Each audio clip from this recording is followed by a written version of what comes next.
well, welcome to Roots of Reality Experiences. Today I'm joined by Dr. Brad McKay, who is a general practitioner, science communicator, podcaster, and author of the book Fake Medicine. In addition, Dr. McKay was also the host of the TV show Embarrassing Bodies Down Under and is a regular guest on television shows in Australia. So, Dr. McKay, thank you for coming on today. You're very welcome. Start off, where did you first get interested in medicine in general?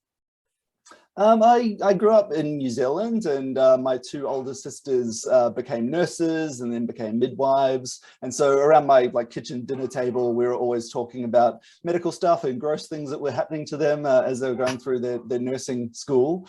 So yeah, it's always been a conversation. And yeah, I finished school when I was still 16, turning 17, and got into university and started, my medical degree at a very young age. So maybe I was just too impressionable at that age to change my mind. But that was the only thing that I could really think of doing that I really was passionate about. So so I put all my eggs in one basket and thankfully got in. Understandable. Yeah, I mean, so I guess then your sisters had a pretty big role then in terms of kind of influencing you, and then from there you just kind of took your own path and got involved with it. Yeah, so it's sort of interesting. Over time, things have really changed. So neither of my sisters now work in nursing, and one of them has introduced me to a whole range of weird alternative medical treatments. So she's had terrible issues with her sinuses, and so she's I remember meeting up with her in an infrared sauna box at one stage, and I'm there going, this is going to do nothing for your sinuses. I feel like I'm in a microwave. But yeah, nothing great. She's had color therapy, and there's aromatherapy, all of these weird and wacky options, which I know don't do anything, but of course I'm her younger brother, so she doesn't listen to what I say. And then my other sister, she's not doing midwifery anymore as well, and she's more going into religion and doing counseling sessions or helping with a counseling organization. And just recently found out that she's doing a training course so she can learn to hear God's voice, interpret God's voice, and also become a faith healer.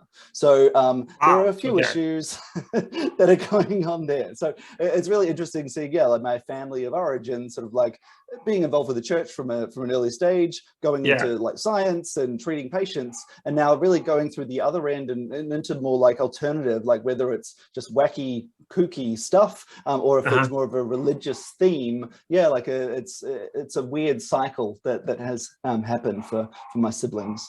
So that's interesting. So so you're the younger brother, right? What would I know about medicine? I'm just the younger brother.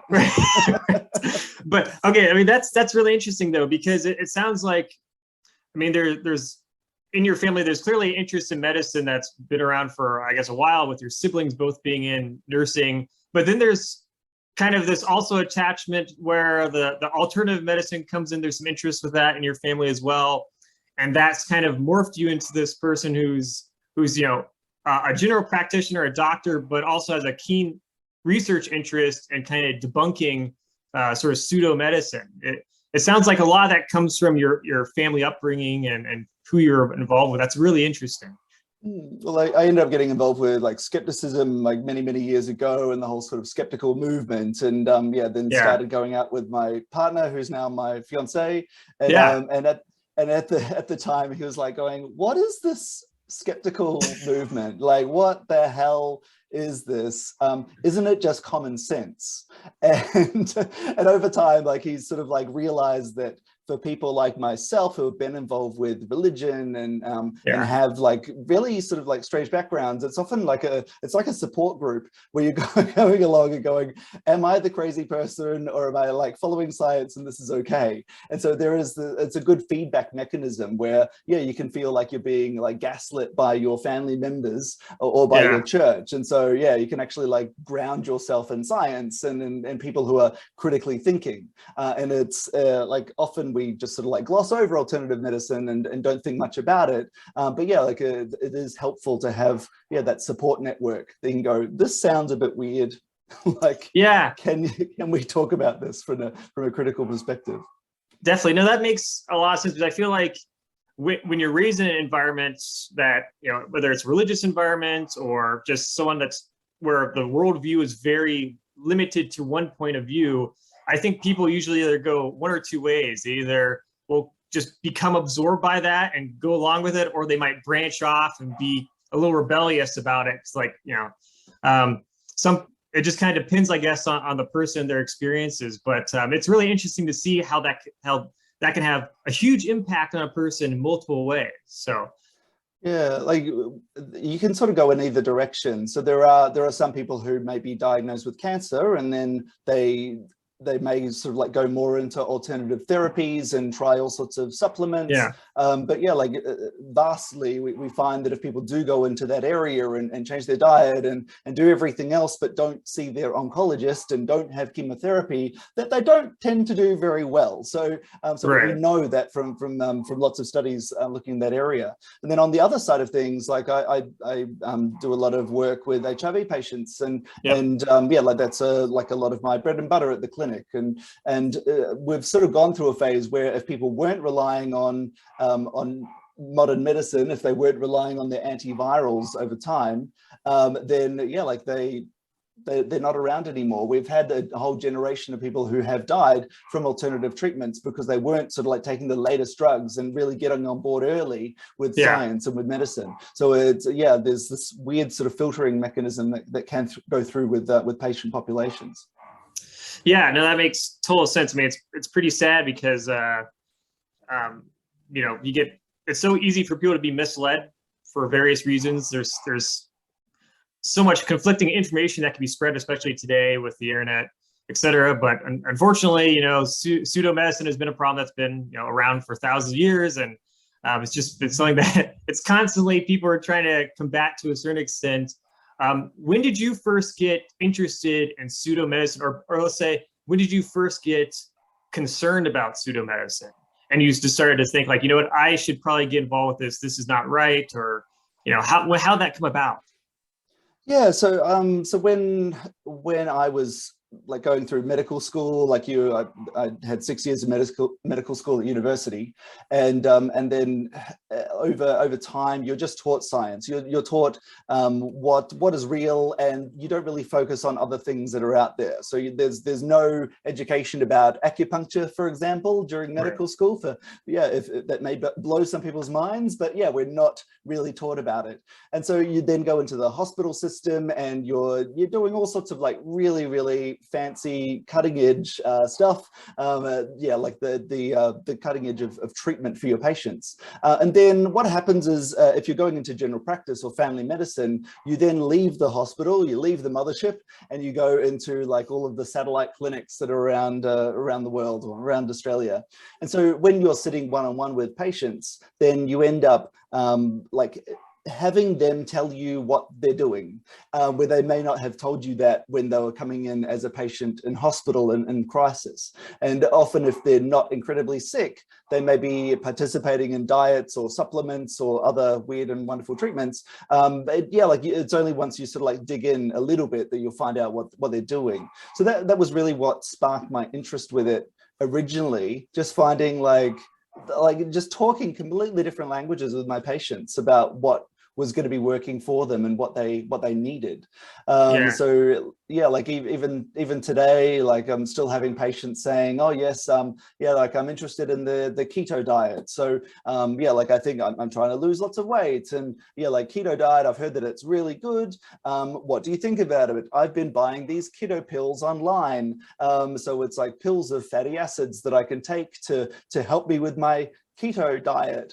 And I'm sort of like replying to them saying, well, one of the companies like stole my identity and then like tried to sell their keto pills online using my name and using my face, and keto pills don't really work. Like the whole process of the keto diet is to like decrease the amount of carbohydrates that you're having, to like click your body into a ketotic zone. So you're using ketosis rather than glucose with your metabolism. So if you're taking extra fatty pills, that's not really going to be helping your body to really get into ketosis. And so yeah, there's this really like this misunderstanding, and people spend hundreds of dollars, even thousands of dollars on supplements or fatty acid pills for not really any gain at all, other than lightening their wallet rather than their own bodies. Yeah, okay. Well, so a couple of follow-up questions on that. Did you say that a company stole your picture? It was using it to market their products? That's insane. Yeah, so they were using like Facebook mainly, and targeted like local ads. So between like Australia and New Zealand, using like me as their local medical trusted face. And yeah, like it's weird having your like face plastered on top of pictures of like lemon detox, like lemons behind you, and you're like amazing fruit, and advertising weight loss pills. So one of the problems is that you can sort of shut down those sites and you can investigate, but often like the trail just leads to nothing. So we're like finding that it was coming out of like some of the ads were coming out of Indonesia, and then other countries, and then like traced it back to Panama, and then like there was no way of tracking it from there. So there's not much recourse about it. Yeah, so I had to like publicize and tell everybody, I'm not selling these pills, please don't buy them, and if the website takes all of your money, don't come looking to me to give you your money back, because you've never received your product in the mail. So yeah, it was just a horrendous situation. Yeah. And ironically, I mean, I guess I assume they must have gotten your picture because I guess your face is on things in Australia, or I'm trying to understand like why they specifically chose you. I guess because you're well known enough that people could gravitate like, oh, I recognize that person or something. But yeah, it happens all the time. So like, I don't consider myself to be like in a major celebrity, but like, but like they will sort of like find trusted personalities who have a bit of a profile, and yeah, so like yeah, and then just sort of like target them to different areas. So they do it with different celebrities around the world. So somebody who's got to appeal to their target audience. Yeah, because I was thinking that, like when it comes to choosing someone, you got to be pretty unlucky if they just chose some random doctor. There must be like looking for specific people that could be recognizable to a certain extent. But that is one of the craziest things I was not expecting to hear that. That's insane. Oh my god! The irony is that I write a book called Fake Medicine. Right. Like I'm part of the skeptical community. Like that's right. Like the vice president of the Skeptics Society in Australia. So like there's a whole lot of pseudoscience that I speak out about and out against. So actually like picking me to promote their pills, like it's either like really tactful or really stupid. So it's really hard to tell. I haven't been able to speak with them about it. That's right. Define fake medicine now, because that's crazy. Oh my gosh. Wow. Okay. Well, I mean, you mentioned earlier about doctors not really being trained in medical school to know about like acupuncture or other alternative medicines. Do you think that's something that's going to start to shift? Not because they're trying to, I mean, I guess to a certain extent they have shifted in a way where some doctors are now like learning the practice and using it. I've heard some stories about that, but is there gonna be a shift, do you think, where people are learning about it to help debunk it when they are seeing patients who are trying to use it?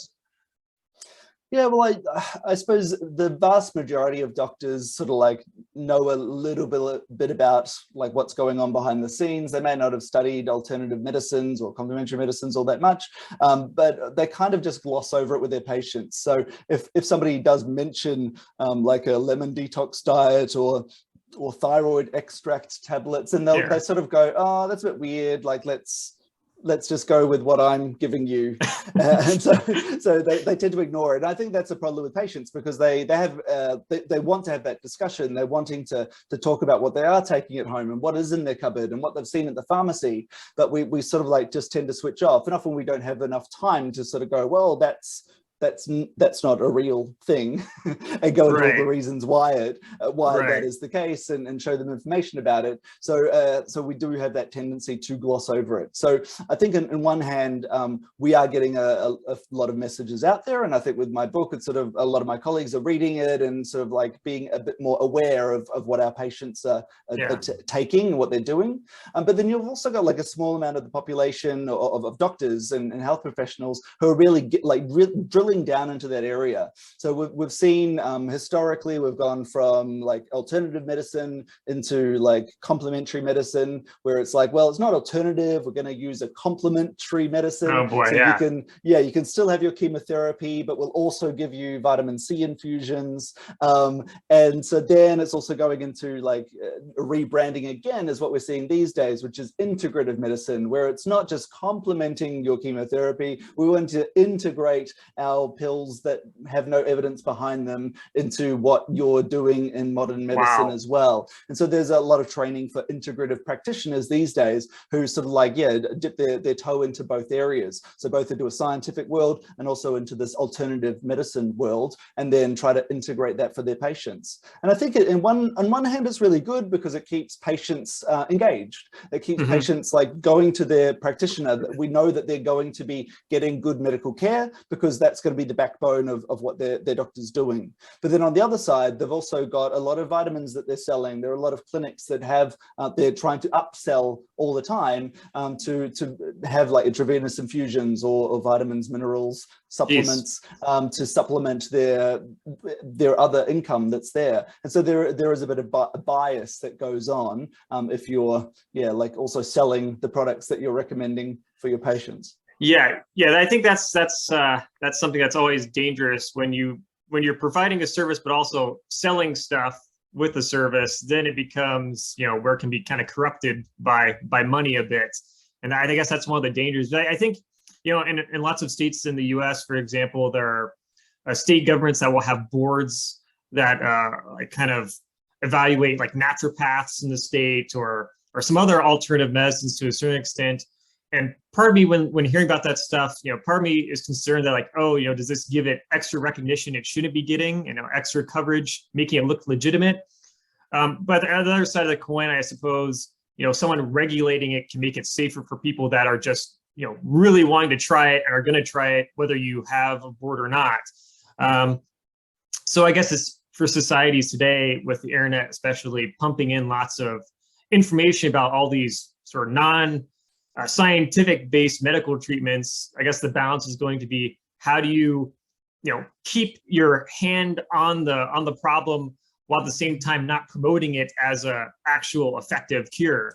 Yeah, well, I suppose it really comes down to a question between like safety and does it work? And so, so if something is like FDA approved, which a lot of people will look for in different products, and if you're doing your own research online and seeing that a product is FDA approved, then that like it's very similar with a TGA in Australia. Like if you're able to sell the product in the country and it's like approved, it will often mean that it's not going to kill you. So so whether that works or not, like whether that's going to have a therapeutic value for you or not is a completely different question. So if you have medicines, like they need to like have studies behind them and make sure that they're going to do what's written on the box. But if you've got like vitamins or minerals that are coming into the country or other herbs, then like basically the FDA or the TGA will want to know that if it's on the shelf and it's being sold to people, will it kill off their liver or will they be okay? If it's not going to kill off their liver, cool, go for it. And often the supplements are defined more as food.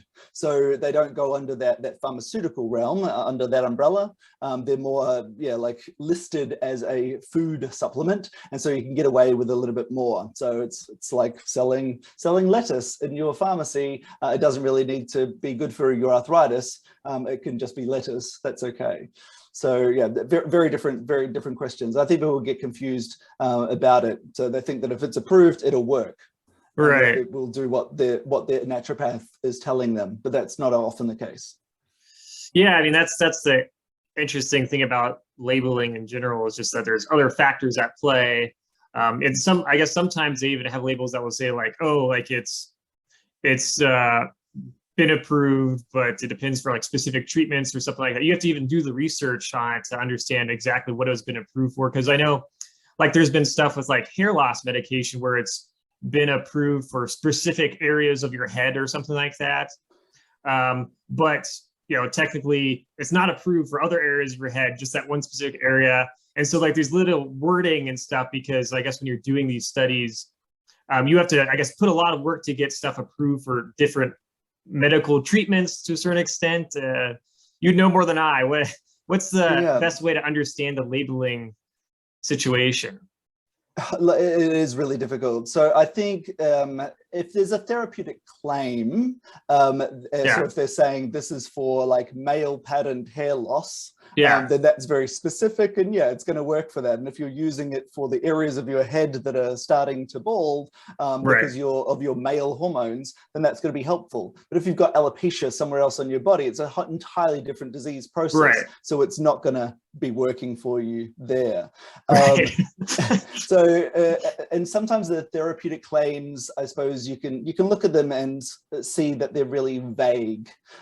So like there's a lovely vitamin B product in Australia which gives you back your BB bounce. And so I don't know if you've been missing your BB bounce recently, but yeah, like that's what it will improve. And it's sort of like it's designed like that because they can't say that it improves energy. They can't say that it decreases stress because there's no evidence for it. But for some reason, the therapeutic claim is that your bounce can be returned. So wow, okay. If it's vague and a little bit kitsch, then there's probably a reason for that.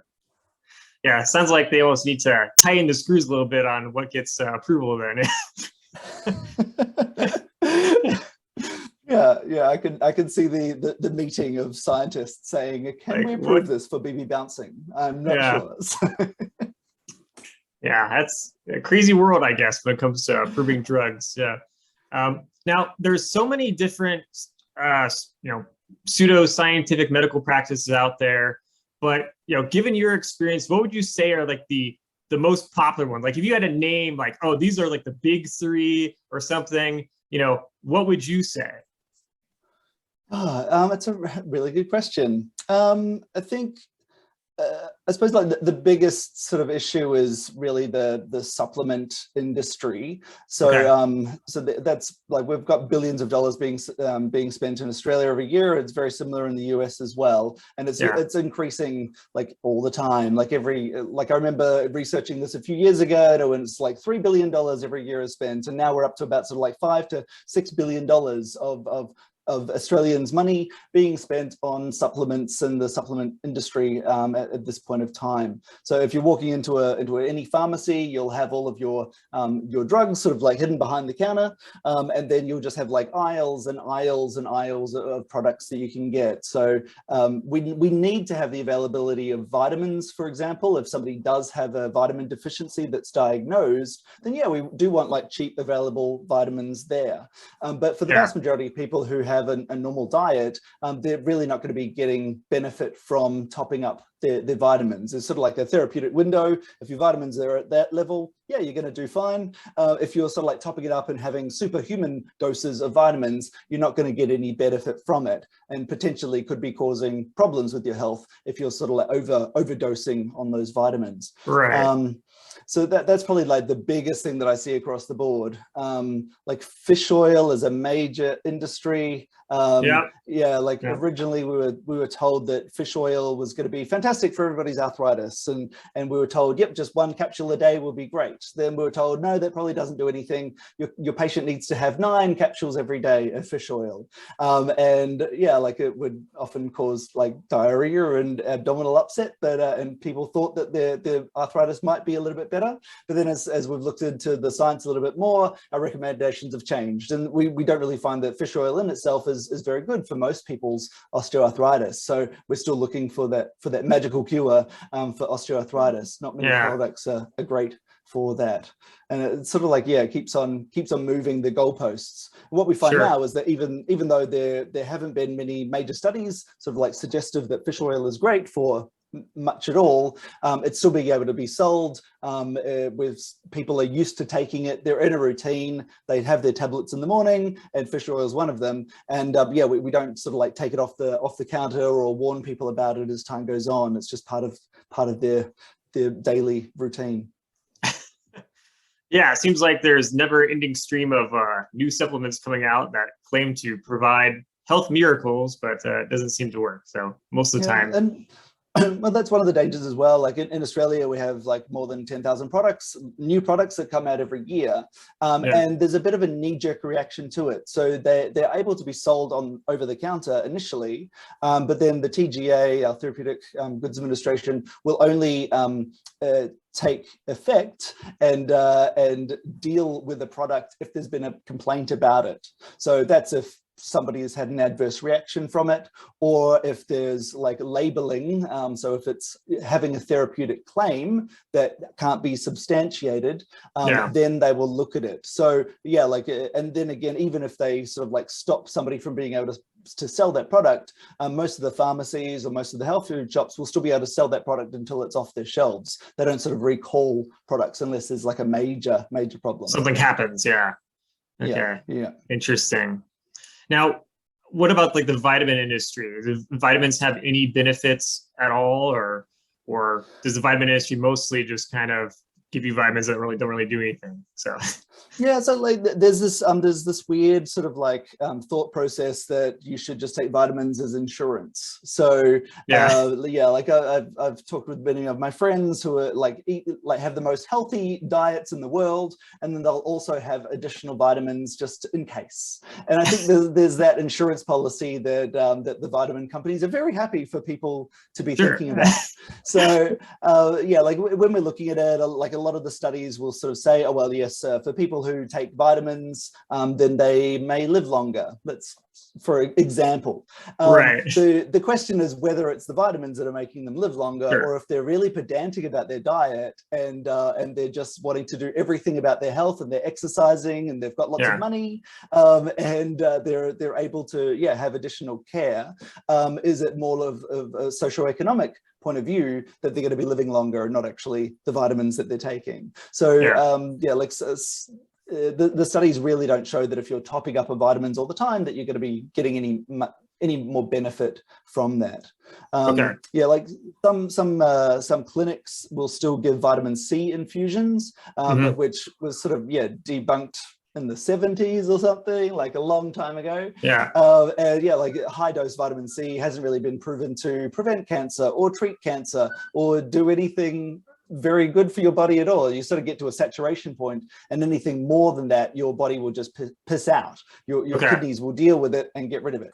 And so like at the moment, there's still this like theory that vitamin C is really good for you, and patients who have been diagnosed with cancer will still attend clinics and have vitamin C infusions. So what we have seen over time is that vitamin C in high doses can also interact with chemotherapy drugs, and so it can actually interact with what your oncologist is prescribing you. And so there's been a lot of like clear documentation and warning patients these days, which is really good, that if you are on particular chemotherapy drugs, then don't have vitamin C infusions from your naturopath or from an alternative clinic. So they're not wanting to be like causing an inactivity of the drugs that could potentially save their life. So so there is that knowledge, but yeah, it's still a bit of a Wild West.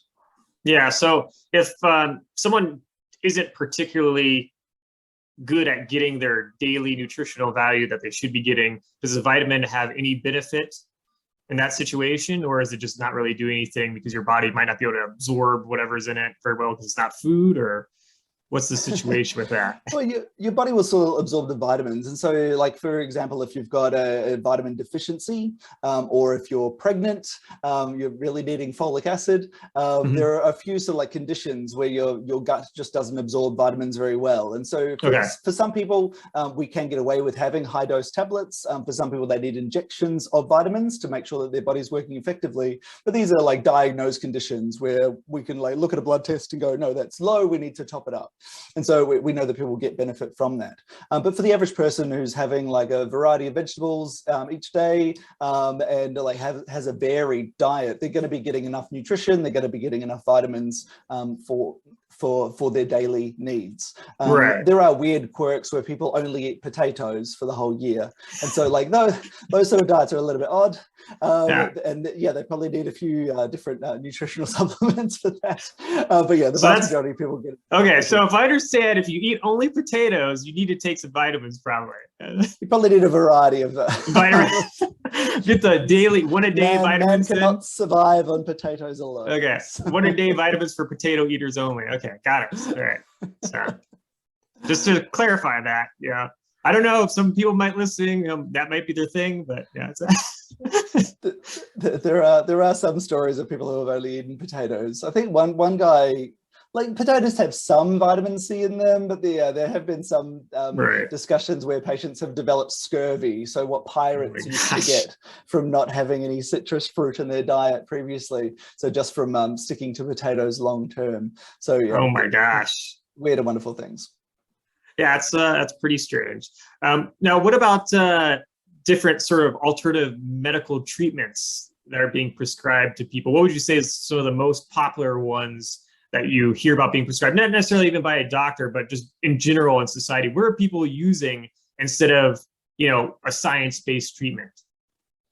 Oh, like where do we start? There's just so many. So yeah, like some people having aromatherapy, so that's sort of like sitting in a room and having some smells thrown at you, and that's meant to be soothing. Probably is a little bit soothing being in a dark room breathing in lavender, but yeah, like it's not going to do anything miraculous. So some people will have color therapy, which I just think is like the funniest thing, where you go into a room, you lie down, and all of the walls are painted green. Like you could go outside and go for a walk in a field, but yeah, like you could also pay money to sit in a room that's painted green. So again, probably not going to be that much beneficial for you. Like it's probably more beneficial getting outside.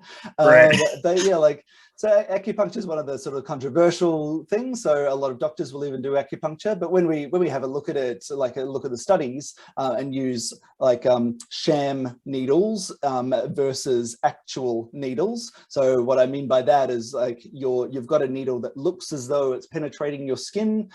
You think the needle is going into your body. The practitioner also thinks that the needle is going into your body, but you really don't know. So you've got different needles for different purposes. So when you look at that and have like one arm of people that are having actual acupuncture, where it's being given with the proper needles, versus the sham needles, where you don't know if you're having the treatment or not, then what they find is that there's very equal benefit in both groups. So there's nothing magical about sticking a needle into your body for muscle pain or pain relief. It just seems to be like a theatrical placebo that people think that they're going to get benefit from it, so they do.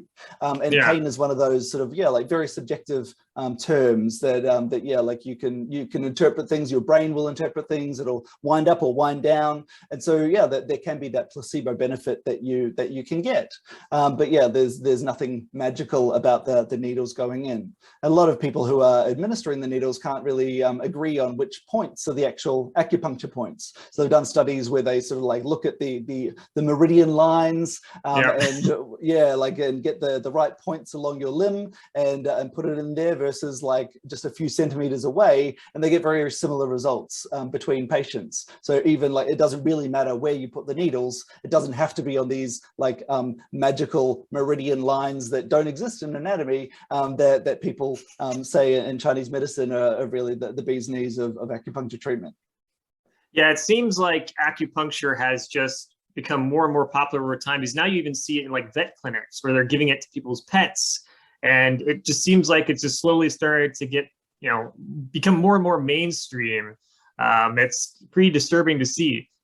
Yeah, but pet owners will often find that acupuncture works for their pets because the placebo effect is working on them, and not really on their pet. Their pets are like, they what? seem more comfortable. Yeah, their pets are like, what the hell are you doing to me? Psycho.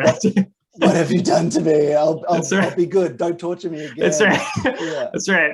Yeah. Don't take me back here. From a traditional perspective as well, like people talk about like acupuncture therapy being available for thousands of years, and it's this ancient art form. But if you're really looking back, like even more than 100 years, we wouldn't have the fine needles that we have these days, and so Yeah. like there would be like needles the size of nails being put into your limbs. So often it would be used to like bleed people as well. Like you would actually bleed a lot from the point where a nail's being inserted.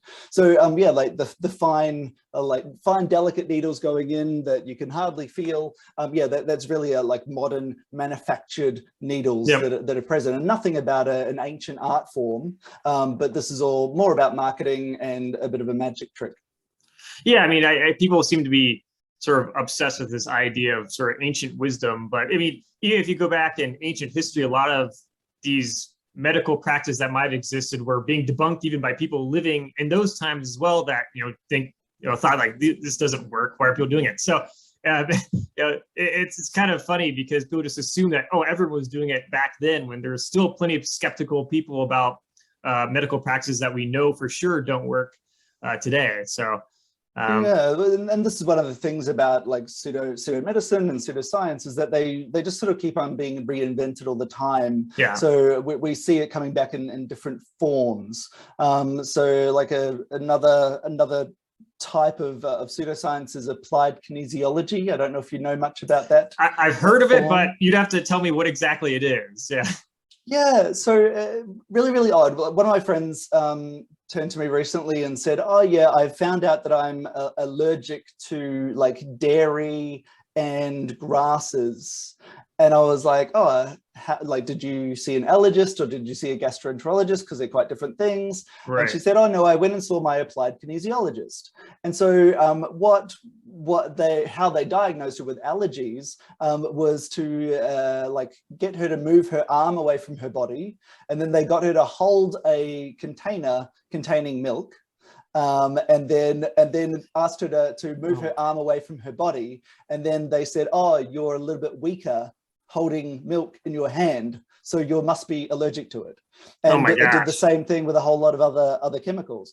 And so I was there going, that is not a thing. If you've got like glass that's protecting you from the milk or from the glasses, like you've got no actual contact with it. But the whole theory is that it's like a magical life force, and that your body just innately knows that you have an allergic reaction to this substance. And so so if you have weaker muscles doing it, then yeah, you must have a problem with that substance.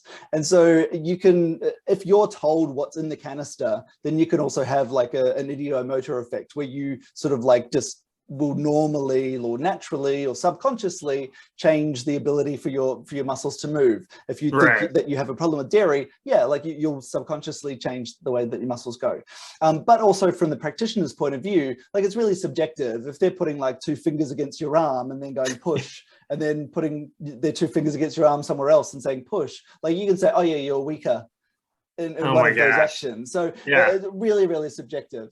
And what we've found from doing studies about sort of applied kinesiology with this sort of like this sort of diagnosis is that it's just totally bullshit. So there's no way of showing a difference if the person who's having the allergy test done, and if the practitioner also is blinded to the trial, then there's no difference. So it's just a totally random mess. But if you know that you might be allergic to dairy, then that changes the whole game. You can rig it in that direction. Yeah. So my friend was very disappointed when I totally debunked her allergic reaction to milk, and said, hey, maybe if you end up getting diarrhea from milk, then that's probably more of an intolerance and a malabsorption issue. Maybe you should see a gastroenterologist about that rather than an applied kinesiologist. And yeah, like if it's grasses, then you might need to see an allergist instead. So yeah, directing them in the right way, very gently, without making too much fun of my friends. Yeah, yeah. I feel like being a doctor today, you have to become very, very good and diplomatic about talking about some of these issues, because you have all these people, innocently coming up to you about like different medical treatments they've heard of, or they had a friend try, or family member. And, a lot of these people don't really understand, the process or how it works, and what's necessarily scientific and has been studied and proven to be, successful at treating something or not. And you kind of have to navigate this minefield where you're able to communicate and put people on the right track without offending them. I feel like doctors are going to have to become better and better at working with people, given the spread of, random pseudomedical practices on social media, et cetera. Yeah, well, this is one of the problems is with humanity and with our human brains, is that we tend to really believe the experiences that we've seen. So we believe what we've had. If I've been told that I've got a dairy allergy because I've held a glass of milk in my hand and my arm's a little bit weak, then yeah, I have that sort of feedback mechanism where I'm like, oh my God, this is real. And it's the same if a magician does a trick to you as well. Like if they produce the Queen of Hearts, it's like, oh my God, this is amazing. They must be a magician. And it's like, no, this is a magic trick. So we tend to believe what's put in front of us. And if somebody has arthritis and they start taking fish oil tablets and their arthritis is a little bit better, then they will swear to you black and blue that it worked for them. And so that is okay, like that's fine. But when we look at like the whole population, when we do big trials, when we take sort of like that emotion out of it and take the anecdote out of it, then we can sort of see a bit more clearly about if a particular treatment is going to be working across the board for people. There may be outliers, they may get some benefit from it, but the vast majority of people won't be in that category. So like you could say, yes, this worked for me, but it doesn't necessarily mean that it will work for the next person as well. Yeah. Now, would you say there is some like pseudo-medical treatment that's kind of on the rise that people are not aware of that you would like to like sort of bring up? Just wondering, because you see all these patients all the time. Is there something that's kind of like you're thinking that's going to be the next thing that's going to be really popular among people interested in alternative medicine that people should be aware of? It's different in different parts of the world. So like I think one of my favorite hates is cupping, and so oh my God, it just drives me crazy. And recently, like at the Olympics, like you sort of see these amazing professional athletes getting out of the swimming pool and they're just covered in cupping marks, so bruises all over their back. And so a lot of people will think, oh my God, like if an Olympic athlete is doing cupping, then that must work for them. This must be amazing. And so then they will start to follow that trend and go and get cupping themselves. And I come from it from the medical point of view. Like the first time I saw cupping, I'd never heard of it, never seen it in my life before. And then a patient came in and I was just listening to their chest because they had like a chest infection. And I was like, oh my God, what disease process has caused these circular bruises all over your chest? And then, like I was freaked out, like thinking that they were going to die. And then, worked out there was just that somebody had put some suction cups on their back and then caused all of these like giant hickeys all over their skin. So the whole thought process behind it is that if you've got pneumonia, that you can like put some suction on your skin and that will draw the bacteria out of your chest or bring the toxins out of your chest into your skin. And so we know that that's not a thing. Like, like there's no way of like sucking that bacteria out of your chest. You probably need to like have a physio like whack it out of your chest, cough it up, or use some antibiotics to really get rid of the bacteria that's there. But sucking it out, like it's not going to work. So the only thing that cupping really does is it increases pressure in your blood vessels. Your blood vessels pop, burst, and then you get bruises. The blood then just creates a big dark bruise in a circular fashion on your back, but there's no toxins that are brought out of it. It's just a big bruise, and then your body digests the bruise. It digests the blood that is leaked out, and just like any other bruise, your body handles it. The only thing that it may suck out would be a little bit of sweat from your sweat pores, or maybe some oil from your oil glands. But there's no evidence at all of it drawing out toxins, which is what it's said to do. So that's one of my favorite hates, and it sort of like goes in and out of fashion all the time. And I just cringe every time I see my patients come in. And you often see like people with like blood blisters as well. They've had so much suction that it's created a bubble on their skin. I've also seen people where the side of the suction cup has indented so far into their skin that it's split their skin, and then they've got a secondary bacterial infection as well. Oh my gosh. And then they've needed to be put on antibiotics antibiotics for this skin infection that's been caused by the cupping. Some of the modern cups are just with a suction device, but some of the older fashioned devices use flame. So you heat up a cup with flame inside it, and then put this glass cup onto your patient. And so you can actually get like burns from the glass, the heated up glass hitting your skin as well. So yeah, that's one of my my favorite pet hates. Yeah, that seems pretty disturbing. I don't know why anyone would want to do that process. Sounds like It happens all the time. It looks like you're getting attacked by like a giant squid or something, you know. Like you see a patient that comes out with all those bruises all over their body. It's like, what happened to you? Yeah, they think that it's getting rid of their toxins, but it's probably just distracting from the other medical condition that they're going into. Sure. Yeah. So, and even like these days, I'll have like physiotherapists who I really respect, and I think that they're a good practitioner, like send lots of patients to them. And then my patients will come back saying, oh yeah, I saw the physio, they did the treatment. And then at the end of the session, they said like, would I like to have some cupping? And like, it's sort of like, would you like fries with that? Like, it's a way of sort of like increasing the service that they're able to provide for their patients. And most of my patients have like heard me rattle on about it. And so they're like going, so I told the physio no, and that I'd be reporting back to you, Brad. So yeah, it's not good in my books. Yeah, no, that's scary. Yeah, that's definitely something that there needs to be a crackdown on. That's insane. Now, do you have any like basic tips for people navigating this world where there's just this seemingly endless supply of false medical treatments? Do you have any tips for people trying to navigate that and understanding, you know, what should they try to get as a treatment and what they should avoid? Yeah, so like, I suppose there's so much information online and there's so much advertising as well that it is hard to differentiate what is what is pseudoscience and what is actually science. So one of the tips that I will often tell my patients is that if you're Googling a treatment to figure out if it works, then type in the treatment name, and then at the end of it, just type the word evidence.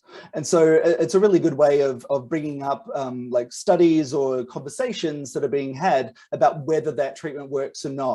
It's gonna like, hopefully like veer you away from just the advertising and all the people who are saying that their product is amazing. So the other word that you can also put in is skeptic as well. So SKEPTIC.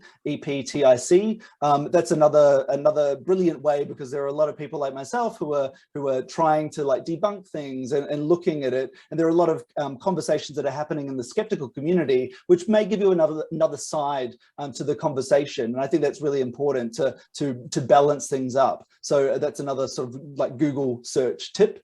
The other tip is don't buy things like at face value from Instagram. Like if you're getting an ad popping up, this happens all the time. People are like, oh my God, I saw this amazing product. And maybe I was in a vulnerable moment in the middle of the night, scrolling, and woke up in the morning and I'd bought like 100 pills of this supplement. Don't buy directly from Instagram. So at least like have a little bit of time, have a bit of a delay between seeing an ad and then purchasing it, so you can actually look and see if it's going to be worthwhile for you, particularly if it's something that you're wanting to use as a pain reliever or to improve your health.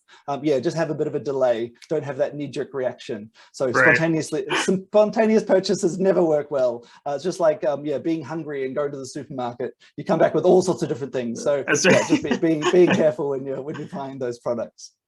So you just came out with I guess your book is out, right? Fake Medicine. Your new book is out currently now, so right? I've got my book, Fake Medicine. Yep. So it's out now in Australia. You can buy it online. It's digital. I think it's getting into the American market in about March, into different physical shops in America. Yay. Cool. Okay. So it is out. It's a bit of an autobiography about my upbringing and being brought up in a religious family, and being diagnosed with a bone tumor in my back and having my family recommend prayer as my treatment. I also had surgery. Yeah. Prayer didn't work, but the surgery did. And yeah, like it sort of like looks at a lot of the weird things that my patients do come in with, and the conversations that I have, as well as a beautiful like influencer industry as well, around the world, and particularly in Australia. There's lots of highlights of the influencers who are trying to improve your health by improving their own bank balance, and saying that something worked for them, where there's no evidence for that working. They may have just been lucky. So it really like breaks down a lot of the myths and a lot of the false information that's online. Yeah, so definitely a global issue there with influencers taking over the prescribing random medical treatment sphere. So, and I started writing it before COVID even was a thing. That's so right. That's good timing. Yeah, you're on the right. I keep on updating it all the time. Every month I have to like go. You're gonna have to come out with like 20 editions. It was a moving target, I can tell you. Yeah, the misinformation expanded, dramatically as soon as COVID hit the world. And so, you just came out with the book Fake Medicine, and obviously it's delving into all the issues we're facing as a global society when it comes to all the various pseudo medical practices out there. But do you have any sort of hope for what you've seen over time? I know there's plenty of things to be concerned about, but what hope maybe have you discovered in your journey to sort of understanding what's happening today? Yeah, like I think the biggest hope that I see for the human race is actually been happening in Finland, of all places. Okay. So in 2014, they sort of like saw that there was a lot of misinformation that was coming in. So lots of misinformation from surrounding countries. They were trying to interfere with different elections. And so Finland, collectively as a country, decided, okay, well, what we're wanting to do is really teach critical thinking. So we're wanting to teach our population from young kids all the way to older adults about like how to differentiate lies from the truth online, how to cross-reference information, how to find a credible source. Like all of these sort of like very basic things like aren't often taught to us in school. And so they brought it into law, and then now they've had quite a few years where everyone across the population has been having lessons in how to think properly, which is amazing. That's awesome. Like if you're older and vulnerable, like my parents, like you're very much more likely to be scammed from a random email that's coming through. And like my father's had a scam email that he like seemed really credible and handed over a few $1,000s to somebody who like for a mistaken identity. Like this sort of stuff happens all the time, and it is increasing over time. And so we are needing those protections in place. So I think that that we can, as a society, improve our way of thinking. We can sort of like not take people at face value. We do have the mental capacity to think critically and really not go down rabbit holes and not be convinced about certain things that aren't true. So so Finland's setting the example, but we do need a lot of other countries to sort of follow that example. So that's my hope. We're able to change things, but if there's the impetus to do it in every country, that is a different question. Yeah, definitely. I mean, that's like, education is going to be key and to understanding the environment that we're living in now, where it's so easy to be shown basically any information in almost any field, whether it's pseudoscience or made up political news or like pseudo history. There's just endless supply of sort of fake information being spread around, and allowing people to develop those skills to navigate this world to be crucial, I think. So yeah, there are a lot of people who are wanting to take your money. There is a lot of people working on marketing to manipulate you, and there is that ulterior motive to take money from your wallet. So I think people can be fooled very easily. It has happened throughout history. It's not the first time. Being fooled, but I think everything is just put on steroids at the moment with the internet, with access to misinformation and Yeah. disinformation, things seem to be getting worse in that area. So there's so much work being put into marketing, advertising, and companies. We also need that work being put into educating the public educating our young people to create that critical ability to think clearly and not be fleeced by all of the big boffins working in the background to manipulate your brain. Sure. So before I let you go, what are you currently working on right now? Any new things or? Well, apart from like making my way through a pandemic and making sure that my patients are vaccinated, that's most of my life. As if you're not busy enough, but yeah. So, I'm not allowed to write another book yet. It's been too traumatizing for my partner. So we're giving that a little bit of a That's of a right. break. Just wait till it's published in other places around the world, and you get all sorts of interesting characters reading it. So. Totally. I'm starting a Master of Public Health this year as well. So that's improving my education and my own critical thinking even further. Trying to not doing a hell of a lot of travel coming up at the moment. Sure. So a few projects in the works, but mainly sort of concentrating on getting fake medicine out there and having conversations like this where I can help people to think a little bit differently and make sure that they're looked after, that their health is better, and that their family's health is better. Definitely. That's super important right now, especially. And what's the best way for people to follow you? So I'm on Twitter and Facebook and Instagram. So if you look up Dr. Brad McKay, MCKAY, then you'll find me. I'm all around, and you may even find my face on really dodgy keto pills around the internet as well. So that's don't buy them. Yeah. Well, thank you so much for coming on, and thank you for all the work you do. I mean, this is it's a pretty crazy world right now, and it's always good to have people out there trying to help put people on the right path to being healthy. So well, thank you for having me on the show. It's good to have these conversations.